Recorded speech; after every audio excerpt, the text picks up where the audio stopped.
पहले गाजा और अब बेरूत। बौखलाया इजराइल बुरी तरह हिजबुल्लाह पर टूट पड़ा है। इजरायली पीएम नेतन्याहू ने यूएन में कसम खाई है कि हिजबुल्लाह संगठन को खत्म करके ही दम लेंगे।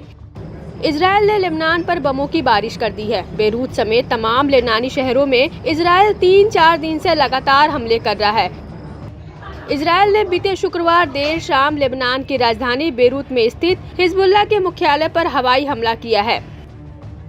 हैवी गाइडेड बम से किए गए इस हमले में तेज आवाज से बेरूत हिल गया और हिजबुल्लाह का मुख्यालय ध्वस्त हो गया। हमले के बाद मुख्यालय के ध्वस्त हिस्से से आग की ऊंची लपटें उठने लगी और धुएं का गुबार आसमान में छा गया।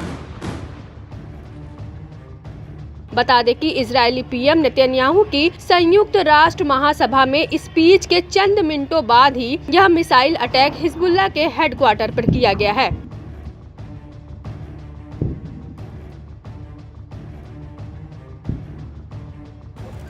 हमले के बीच इस बात को लेकर अटकलें लगाई जाने लगी हैं कि क्या हिजबुल्लाह चीफ हसन नसरल्लाह भी इसमें मारा गया। इस सवाल के जवाब को लेकर उधर से जवाब आया कि उनका बॉस फिलहाल जिंदा है। आईडीएफ ने कहा, कुछ ही क्षण पहले इजरायली रक्षा बलों ने हिजबुल्लाह आतंकवादी संगठन के केंद्रीय मुख्यालय पर सटीक हमला किया। हमारे लोगों की रक्षा के लिए आवश्यक कार्रवाई की ताकि इजरायली परिवार अपने घरों में सुरक्षित और संरक्षित रूप से रह सके। दावा है कि दक्षिणी लेबनान में हिजबुल्लाह की मिसाइल यूनिट के कमांडर मोहम्मद अली इस्माइल और उनके डिप्टी हुसैन अहमद इस्माइल को इजराइल ने हवाई हमले में मार गिराया है। बताया जा रहा है कि लेबनान में हुए इस हमले के समय इजरायली पीएम नेतन्याहू न्यूयॉर्क में थे, जिसके बाद वो अब वापस लौट रहे हैं। इस हमले के बाद तेल अवीव में तत्काल प्रभाव से शेल्टर खोलने का ऐलान कर दिया गया है। בשעות הקרובות אנחנו עתידים לתקוף יכולות אסטרטגיות שחיזבאללה הטמין בתשתית תת-קרקעית מתחת ל3 בניינים בלב הדאחיה שבביירות.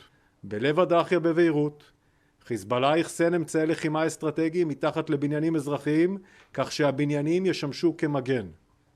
כאן ניתן לראות את אחד הבניינים בלב הדאחיה. זו אילוסטרציה המדמה כניסה אליו וירידה לקומת החניון, שם נמצא מתקן לאחסון אמצעי לחימה. זו אילוסטרציה, אך כך זה נראה. חיזבאללה יחסן במבנים האלו אמצעי לחימה אסטרטגיים מתחת לאוכלוסיית אזרחית. תצורת אחסון הטילים במבנים האלה מאפשרת לשגר אותם ביציאה מהבניין תוך זמן קצר מאוד. זה איום ממשי ומיידי על נתיבי השיט העולמי ומתקנים אסטרטגיים חיוניים של מדינת ישראל.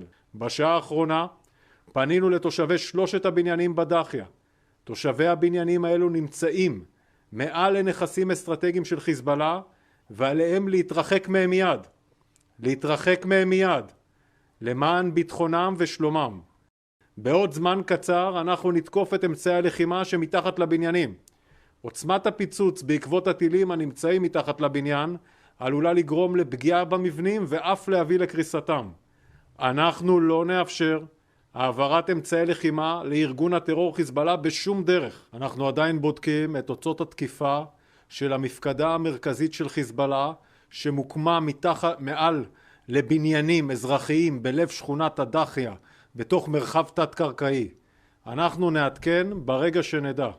אנחנו יודעים שהתקיפה שלנו הייתה מאוד מדויקת. אנחנו מודיעים מראש, לא נאפשר לטיסות עוינות עם אמצעי לחימה לנחות בנמל התעופה האזרחי בביירות.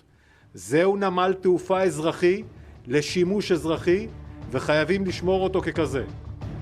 हमले को लेकर लेबनान के स्वास्थ्य मंत्रालय ने अपने बयान में कहा है कि हमले में 2 लोग मारे गए हैं और 76 लोग घायल हुए हैं, जबकि नसरल्लाह के बारे में अभी तक हिजबुल्लाह की ओर से कोई बयान सामने नहीं आया है। द टाइम्स ऑफ इजराइल के मुताबिक इस हमले से पहले इजराइल ने अमेरिका को कुछ जानकारी दी थी। हमले के कुछ मिनट पहले ही बताया गया था।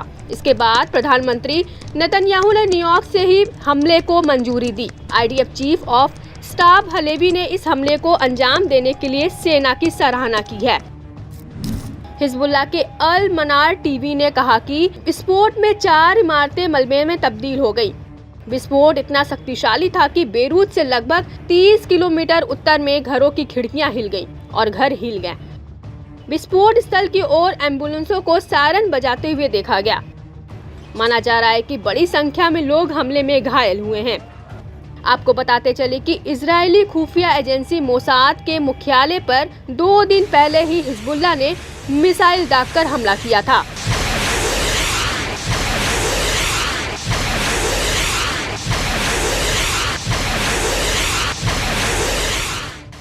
हिजबुल्लाह ने देश की राजधानी मोसाद के मुख्यालय पर कादर 1 बैलिस्टिक मिसाइल दागे थे।